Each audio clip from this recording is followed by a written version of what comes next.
Hey everybody, happy Friday from the Podcast Daily. It is Freaky Friday time, and that can only mean a couple things. Not only.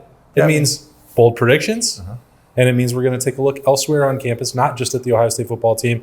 The women's cross-country squad is heading to the NCAA championships in beautiful Stillwater, Oklahoma. I was going to say, where are they doing? Yeah. they finished second at regionals, and the prize was a trip to Stillwater. What could be better than that?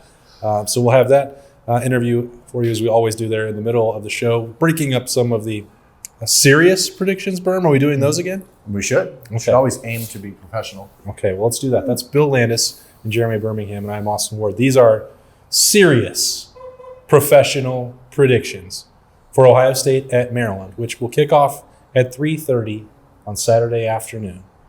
What comes after that? Who knows? Can only focus on one game at a time. Sunday. Oh, Sunday. Nice. Right, Sunday. Yep. So who would like to begin? I'll start with 150 yards rushing and three touchdowns for Dallin Hayden. How many touchdowns? Three. Okay. Triple ding dong. Making his first. Oh, sorry, that wasn't professional. Making his first start at Ohio State. That's also a prediction. Yeah, I think he'll be the guy that they put out there first, and I think as long as he stays healthy, he will get the bulk of the workload. And I just really like what I see out of Dallin and the way he runs the ball. He doesn't dilly-dally. He finds a hole, he hits it, and I think we saw an Ohio State offensive line that took a step forward against Indiana. And I think Maryland is a team that, while they're pretty balanced defensively and offensively, they are giving up like 6 yards a play, and I think that Ohio State will be able to do more than that against them. So 150, and I'm going to say averaging 6 yards a carry for Hayden on Saturday. It's a pretty explosive, efficient day. Yep, sure is. Yeah, like that. Some last-second research over there, Bill? I was looking at the betting line because I forgot what it was. What is it? Didn't get to that point. 25? It opened at 25, and it inflated. Last I saw on Wednesday night, it was 27.5. Okay. We'll stick that in our pocket for now. My first bold prediction is that Ohio State will have, let's call it 8 sacks on Saturday afternoon in College Park, Maryland. Maryland gives up a lot of sacks. They're like third to worst in the Big Ten. Yeah, like 108th, I think, in the country in allowing sacks. Yeah, Penn State got after him a little bit last week. Talia Tagovailoa is just like not mobile. What's his name? Sorry, Tuatito. Call him by his government. Just not very mobile at the moment with his knee injury that's caused him to miss a couple of games. He's pretty statuesque back there. If he were not, I might have a little bit of a different thought on Ohio State's defensive matchup in this game, but just does not seem very effective or able to move even in the slightest bit, and I think Ohio State's defensive line gets after him. So we'll call it 8 sacks. We'll say 3 for JT Tuimoloau, 2 for Zach Harrison, 5, 1 for Tyleik Williams, 6, 1 for Tommy Eichenberg, 7, 1 for Lathan Ransom. 8. We got it. Fun with math. That's right. Do any Ohio State cornerbacks have interceptions this year, Bill? Not yet. It feels like maybe it's about to happen. Seems like it will, especially against Tuatito, especially if he's limited, and particularly if the rushmen are getting after him. I'm expecting 4 Ohio State interceptions in this game. 2 by Jordan Hancock, 1 by Lathan Ransom, and 1 by Cameron Martinez. 4 Ohio State interceptions. I'd love to give one to Cam Brown, but the crystal ball just said it's not going to happen this week. Probably saving it for the game, intercepting J.J. McCarthy. That's probably for next week's show, but there's going to be some turnovers flying around, and the Ohio State corners are, with Jordan Hancock leading the way, are finally going to get a couple of them. The Maryland's only thrown 6 interceptions this season, so it's not like they're turning it over at a advanced clip. They've only turned it over 10 total times on the year. They will. It's once a game, so they're taking care of the ball there at Maryland pretty much. I mean, I think what we've seen out of Tuatito is that it happens in the worst moments. Yeah, like at Michigan when it happened a couple times, and you're like, that's not the time you want to throw that ball, sir. And then he did. So that comes from pressure up front, right? Full disclosure, that was the last full Maryland game that I watched this year. Full disclosure, it was probably the last partial Maryland game we watched this year. Yeah. So Not watching a lot of Terps film. They are a balanced offense. They have a running back that runs as over the 6th in the Big Ten in rushing as a true freshman. He's good. He also has 27 receptions, so he's a guy that gets out and does some things. I think Maryland's offense is going to be varied in a way that Ohio State has really only seen against Penn State. So I think it's actually a good test for the defense. Like, how can this be, Burn? Like, you're throwing out some season-long I'm telling numbers. You, if you look at Maryland stats, the fact that they're 6-4 is kind of crazy. Yeah, but Talia has been like awful the last 2 weeks because he's hurt. The last 2 weeks have been a real downturn, but they're averaging like 11 yards a completion, so they're averaging more than 5.5 yards per rushing attempt. It's weird to look at this team and think that they're barely bowl eligible at this point because they have not been bad. Except for the last 2 weeks? I know what's happening here. He's mad that a month ago I mocked you two for saying that Maryland was good. No, I mean they're not. And now he's digging deep into this bag. They just don't look like a team that should be 6-4 based on what you've seen, but they are. And Who's most their of coach? that comes down to coaching. Yeah. So when it comes down to Saturday, I think Ohio State really ultimately it's about keeping pressure onto a Tito, and that's where I think you're going to see Ohio State do some things that are a little bit different. Part of that I think is more blitzing than they've done most of the year. They have certainly not been shy to send guys, but I think Tommy Eichenberg is going to have 3 sacks on Saturday. I don't know about the rest of the team, but I just have a feeling Tommy is going to bait Tua Tito into some things, and some of that may result in a Tommy Eichenberg pick because I think he's going to have one of those as well this week and put his stamp on the Buckeyes Award and with 3 sacks and a pick. What I think is interesting about that is we have made a big deal and talked about and noticing the safety blitzes and Lathan Ransom being involved. Really from start to finish, Jim Knowles has dialed up a ton of pressure by trusting Tommy Eichenberg and Steel Chambers up the middle. And that's also putting trust in a safety-driven defense to cover up anything on the back end. Said that? Wow. Yeah, we haven't. It's almost like they aren't solely driven by the safeties. But it's like a ride share. They're getting a lot of opportunities like that. And so what may well happen, to your point there, is you keep sending Lathan Ransom or even bluffing blitzes there, and Tommy Eichenberg is on the other side.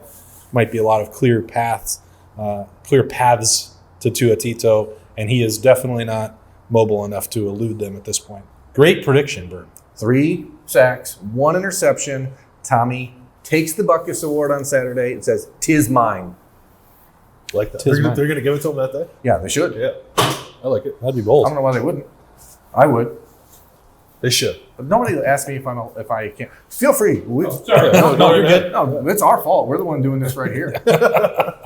We're just scared of the snow. I'm not. Good for Ohio State, by the way. It's coming down pretty good out there. You can, if you can't see it, you might not be able to. Ohio State is practicing back there. Spoiler alert, it's Wednesday night. And toughness, not afraid of the snow.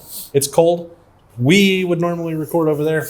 Not for us. Not for us. But we're not playing football. We're like Drake. We're like, I'm not going to do that. Warm weather, cover over your head. Yeah. Perfect.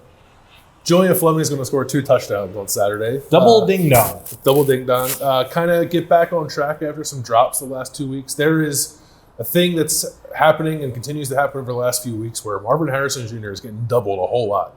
It happened at least 3 times that I can remember in the Indiana game. One was Emeka Egbuka's touchdown. One was the ball that Julian dropped that should have been a touchdown or at least got them deep into the red zone. The other was that ball down the seam that Cade Stover. These guys are getting one-on-one matchups because of how good Marvin is and the attention that he gets. And that will continue because you can't cover all of them. Julian, I think up until maybe the Northwestern game, had done a good job of sort of being the explosive guy who exploits that. I think he gets back to it this week with 2 receiving touchdowns, one of 54 yards and a shorter one of 37 yards. No, CJ has said multiple times this year, CJ Stroud, the Ohio State quarterback, has said a few times this year that he was at Ohio State because of Julian Fleming, because of the recruitment that Fleming did and Jackson Smith and Jigba and G. Scott did. So those two were linked, and I don't think CJ likes seeing Julian have the struggles he has. So I agree. I think there's I'm going to work with my guy to get him back on track. So I like it. I think we're going to see, maybe by necessity, a couple more wrinkles in the Ohio State rushing attack on Saturday. I find the most effective ones to be just pretty straightforward jet sweep with Emeka Egbuka. I thought the sort of reverse, I don't even really know what to call that reverse look with Marvin Harrison last week, wouldn't have been the one that I thought would be designed for him, despite his freakish athleticism. Keep us off balance too. That's what you got to do. Yeah, shout out to the design team there, Ryan Day and Kevin Wilson and everybody involved for coming up with that one. I don't remember seeing one quite like it, but I think more of the straightforward variety will come out. And Emeka Egbuka will turn 2 of them into touchdowns for Ohio State. He'll finish with 63 yards rushing in this game to help boost that attack. As Berm said, Dallin Hayden, if we think that there's a good likelihood that he will start with Mayan Williams and Travion Henderson still banged up, they're going to have to find a couple other people, whether that's Xavier Johnson, Chip Trainum, or Emeka Egbuka to help carry that load. And I think that he'll do that effectively as Ohio State puts a game out of reach by halftime. That's what I project. That's getting ahead a little bit to the score predictions. We'll do that at the end of Bold Predictions on Freaky Friday. For now, we're going to take a quick break, and we're going to talk about women's cross country as the Buckeyes finished second in the regional, and now they're heading to Stillwater, Oklahoma to compete for a national title. All right, everybody, as we do every week on Freaky Friday on the podcast, it's time to look elsewhere around campus on Ohio State, where there's another ranked team, another team pursuing a national championship, and another great bunch of Buckeyes looking to achieve something wonderful this weekend. And it is the women's cross country team. And first-year head coach, Sarah Mason-Vergode, joining us to give us an update as the Buckeyes head to, you finished second in the regionals, and your reward is a trip to Stillwater, Oklahoma. That's right. We're we're excited though. Temperatures are supposed to be 25 degrees. The course is supposed to be brutal. It sets up a group of tough Midwestern kids. It sets us up pretty well, so we're okay with it. All right, so Buckeyes cross country heading to the national championships. It is the 4th appearance all time for this program as a team. And Sarah, I got to admit, I was a little surprised by that at an all-everything school like Ohio State. I guess my assumption was that this must be a more regular occurrence, but it's not. It's a challenging sport that you coach and that these athletes participate in for one, so I assume that's part of it. But this is something worth celebrating for your Buckeyes because it has not happened very often. Yeah, no, I appreciate that. I think one thing people don't know about women's cross country is it's one of the most difficult national championships to get to. Only 31 teams in the country make it, and virtually every single Division I school sponsors women's cross country. So we've made it. I've been here now almost 10 years. This is our 3rd time in my tenure here that we've made it, and I expect it to be a pretty regular occurrence now. So when you took over the full-time role here and were elevated in July. So the first, as you said, you've been here for almost a decade, but the first 4 months in this full-time role have been pretty successful. I don't want to give you all of the credit because the ladies out there are earning it on the track and on the course. But as you said, this is going to be more regular. Has there been a big change for you in terms of being fully at the top and being the full-time head coach? How different has that been for you, do you think? Yeah, I've always obviously had my hand in the program. I was I didn't have the title, but I was the women's cross country coach on my own for I think 4 or 5 years, and then we combined programs. And it's nice just to be one singular voice speaking to the women. And I think a big part of our success this year has just been their buy-in to each other and to what we're actually trying to accomplish. So it's been an incredible progression this year, and I'm lucky to work at a great place with a great group of women. You had 3 of them finish in the top 10 there in regionals that helped punch this ticket to beautiful Stillwater, Oklahoma. I can say that because I did have to live there for a year earlier in my life. Oh, you did? Okay, so wow. I'm allowed to make jokes about it, yeah. But tell me about your roster and this group here that you've talked about that's earned an opportunity to go run again this year. Yeah, I think it's pretty special. My my philosophy on building a team, especially at a place like Ohio State, is I focus pretty heavily and pretty aggressively in the state of Ohio in recruiting.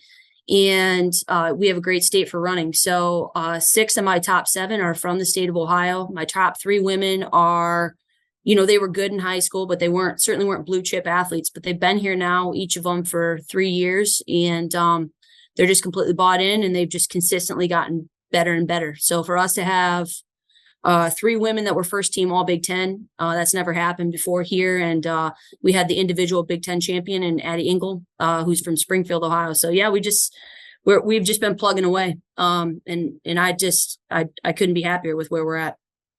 What's the pre-race routine, ritual, superstitions for this group of Buckeyes? Well, our pre-race run is pretty chill. We run, 4 or 5 miles, do some strides, nothing big the day before. All of them have something very specific and weird that they eat the night before. My top 2 women eat Chipotle, which I think wouldn't be the choice that I would make. But that's bold. That is very bold. It's bold. I mean, I don't think they're doing Chipotle with a lot of pico or anything on it, but they eat Chipotle. It's tried and true. We can find it no matter where we go. And my third runner eats pho. Like we always have to find some restaurant that gets that. So, but other than that, they're a low key, low maintenance group of women. But everybody has a very specific pre-race meal that I do my best to accommodate. Sir, who finished third at regionals? So third for us was Andrea Kuhn. So she's out of Pataskala, Ohio. So yep. Were all the top 3 from Ohio? Is that what you were getting? Okay. Yes, all 3 are from Ohio. And I believe, if I'm not mistaken, the team that finished third was maybe a rival in the Big Ten. Might have been. Yeah. Might have been. Okay.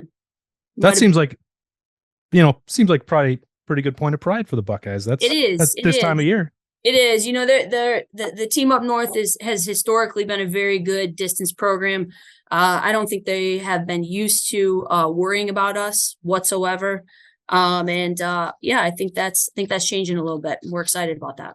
Does that rivalry work the same for cross country and track as it does everything else?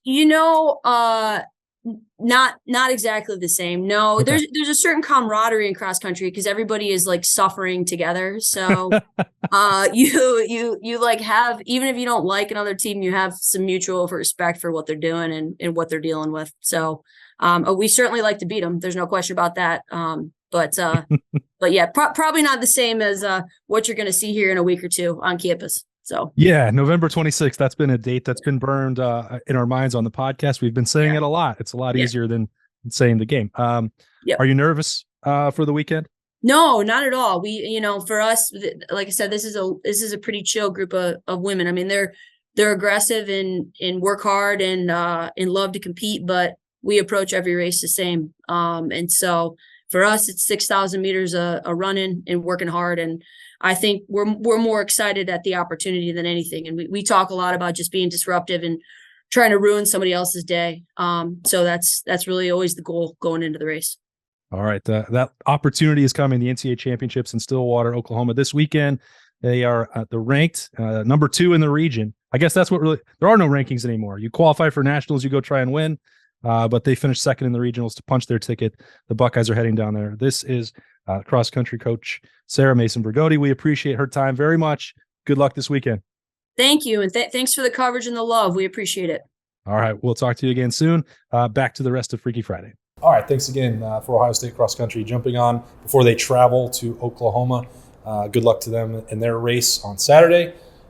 One more bold prediction and one score prediction coming your way, starting with Berm.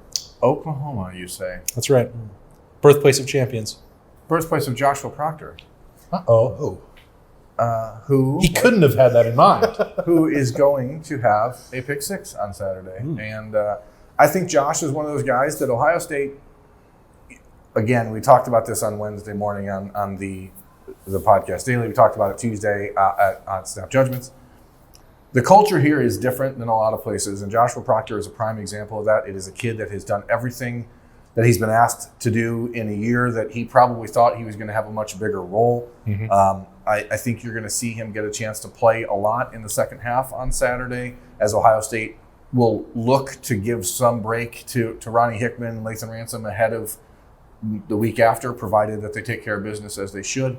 That's going to open the door for Josh Proctor. And he, regardless of all of the hit and miss type plays in his career, he's ready to hit on a couple, and I think you're going to see him get a pick 6 at Maryland to, add a bonus touchdown for the Buckeyes.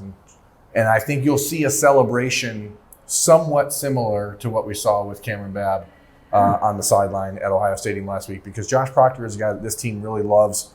And again, he could have complained. He could have sat out. He could have said, hey, I'm not going to play. I'm not going to play. He's out there killing himself on special teams, making hits when he's in the game in the fourth quarter. And that's what you like. And now you get a reward. I like it. I like that. Ryan Day has talked this season about his balance between wanting to be a gentleman and not run the score up on teams, and getting good work for his young players, his backups, his Kyle McCords. Is he not a cold-blooded gentleman? He could be a cold-blooded gentleman. That's what I thought. And I believe he has acted that way more often than not in Big Ten games, but for some reason doesn't seem to care if he does it against Maryland. I wonder why. That's really a Big Ten team. You're okay. He has no problem whatsoever putting it on that team. So I think that Kyle McCord will get into the ballgame, and that Kyle McCord will have an opportunity to throw the football around a little bit. Chucking it over the yard? Chucking it around the yard in a setting where he normally would just be turning around and handing it off. He will throw dose touchdown passes in the fourth quarter. Are they both to Jaden Ballard or just one? Just one. Second. I don't know if I want to predict that he's going to play, because Joe Royer hasn't played yet, has he had a catch last week. First catch. Okay, we'll say Jaden Ballard and Joe Royer. That is spicy. Those are the two players that caught passes from Kyle McCord against Indiana. Well, there's some familiarity there. They're really growing tight. Building connection. Building the bond. The chemistry. Building the bond. The CBGC, the Cold-Blooded Gentleman Club. Ooh, wow. Just as it's always been known. Here's a little fact for you. Marvin Harrison Jr. has been so in love with the Monarch. We talked about him in that relationship last Friday on Freaky Friday with a bonus interview. Since that time, he broke the Monarch machine. Sure did. Too much work, and the engine inside of this fancy, updated Jugs distributor. $50,000 machine. $50,000 machine. He has worn it out since the summer. It's got to be replaced. He typed in that text to Gene Smith, get this fixed. I need it right now. I'm trying to win the Bolitnikoff. So he and Reese Stocksdale on Tuesday this week had to go use just a boring, old-fashioned Jugs. I think this performance, a triple ding-dong for Marvin Harrison, will be dedicated to the Monarch machine. Love it. Rest in peace to the original motor. And they're going to get a new one, because whatever Marvin Harrison Jr. wants, he's going to get from this program. Yeah. And even if they didn't give it to him, he'd probably just buy it for himself. So this one will be for the Monarch. It's going to be 3 touchdowns for Marvin Harrison Jr. He cannot be defended by any human from this planet. The man is an alien. What do you think the score is going to be, Berm? I'm going to stick with what I said on Monday at Roosters, 45-17 Ohio State. 45-17. I think you'll see maybe a 31-7 type game at half, and then just kind of let things, put it to bed early in the second half, and roll to the big one. Yeah, I think it's basically wrapped up by halftime. Final score 56-21 Ohio State. 56-21. Berm baited me into saying it was going to be 42-0 at halftime by saying that it wouldn't be on Monday. You don't have to fall for it. No, I have to. Okay. That's just who I am. I wouldn't be being true to my authentic self if we didn't argue over something as pointless as what a hypothetical score was going to be at halftime. Ohio State will be up 42-0 at halftime. I have to stick with it, and they will win 56-6 over Maryland. Ooh. Are you suggesting Maryland will score 2 field goals in the second half, losing by 6 touchdowns? I think they'll go for 2 and get stopped. Okay. There it is. Mike Loxley will. I'm sure it'll be a beautiful play design, but it won't work. Historically, their 2-point conversion attempts have not worked well against Ohio here's State. the crazy thing. Ohio State has played Maryland 7 times, right, in their history. In 2018, in College Park, it was a 52-51 final. Regardless of that, the average margin of victory for Ohio State in these 7 games is 39 points. So that's pretty impressive.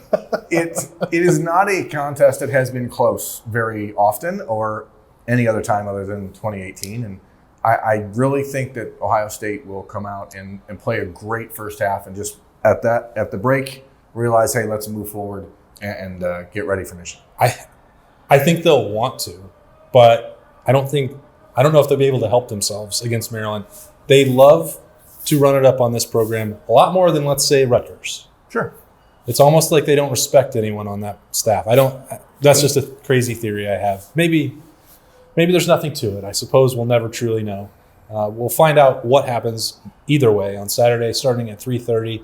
We will be there, of course, for full coverage on the podcast and at ohiostate.rivals.com. Looking forward to hitting the road one last time in the regular season. Still a lot more football ahead of these Buckeyes, and we'll cover it as we always do to the best of our ability. That's Bill Byrne. I'm Austin. Thanks for joining us. We will see you in Maryland.